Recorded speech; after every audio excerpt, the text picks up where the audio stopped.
Hello, everyone. Good morning, everyone. How are you? How are you?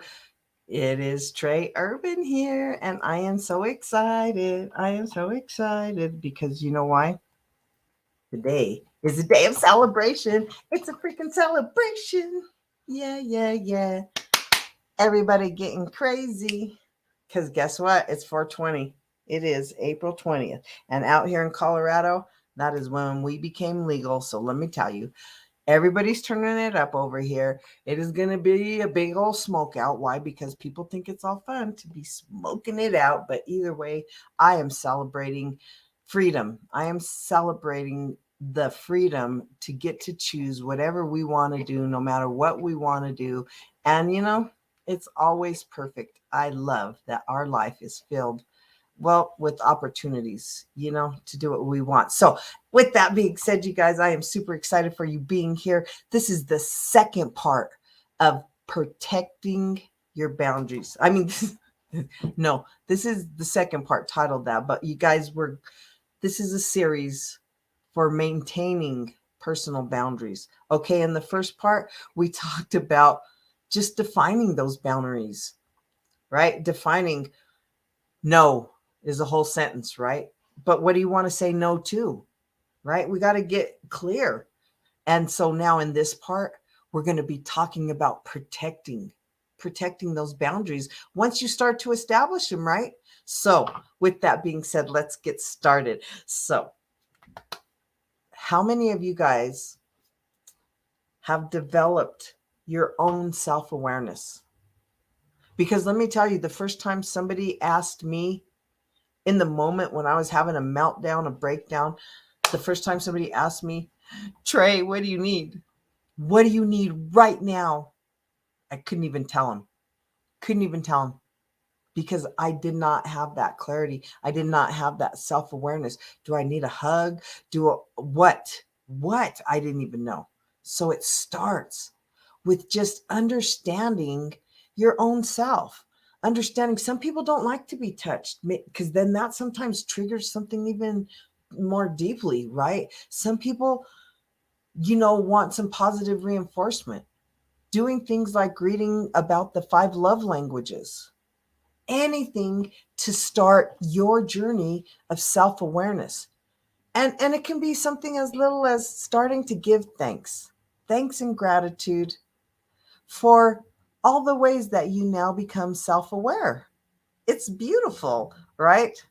And it's not as easy as it sounds because it's and I'm still growing because guess what? Every time you heal something or you learn something or you believe something new or you get trust me, that shifts and changes because you've shifted and changed. So now what you need might be something different, a little bit different. So always be ready to be checking in with yourself, seeing how you feel. Are you tired? Do you need to give yourself some more rest?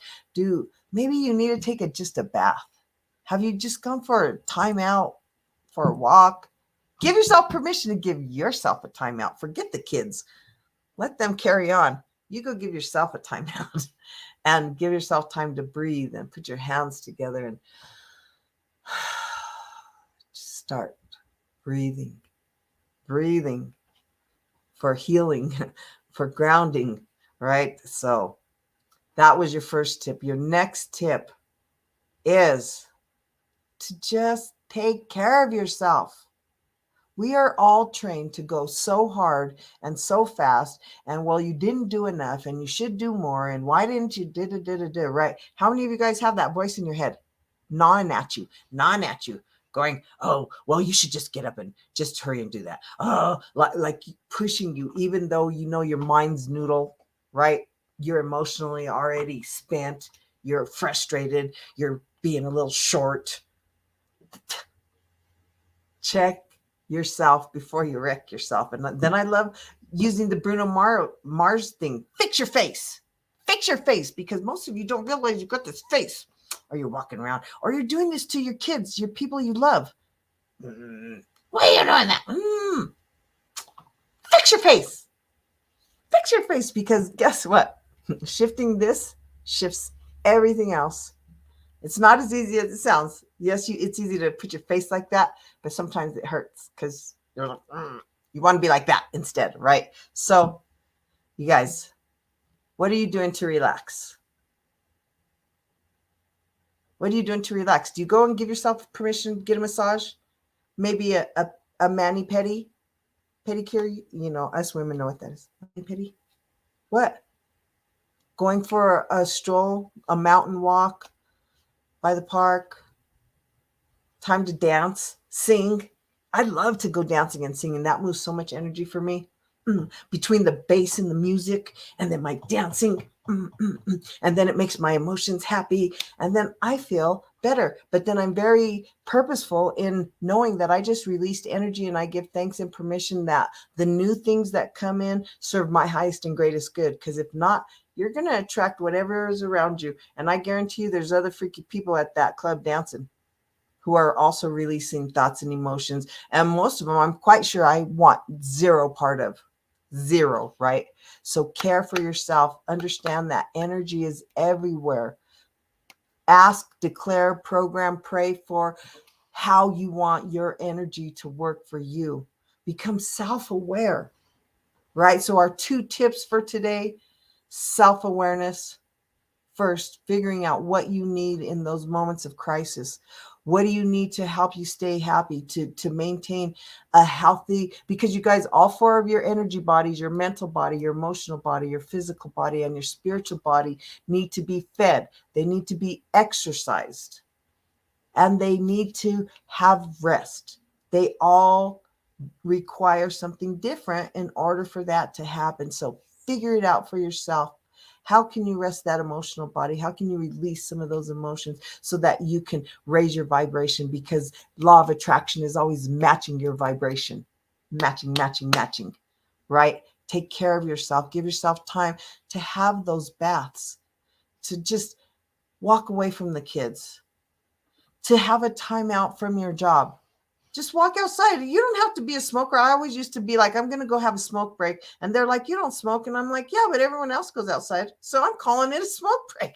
And I didn't smoke, but I knew if they got to keep having breaks to go and smoke, then I can have a 15 break every hour or whatever to let my mental body and my emotional body just reset and get out of all of the energy that's closed into your office space, right? With everybody else's thoughts and emotions. So this is Trey Urban. This information has come out of my Energy and Me course. I am here to support, encourage, empower, and mostly help you to understand that making money should be fun. It can be fun. And when it is fun, you will live your most fullest life. You will feel fulfilled every day, all day. Super excited. So with that being said, if you want any questions about me, you can hit me up at www.traytalk.net. But until then, I will see you next week with another 2-part series on Tuesday and Thursday on the energy within, right? And you're going to have to look for the topic because it hasn't come to me. That intuitive flash hasn't come, but when it does, you're going to see the room posted. It will be here Tuesday and Thursday, 2-part series every week. Big hug, y'all.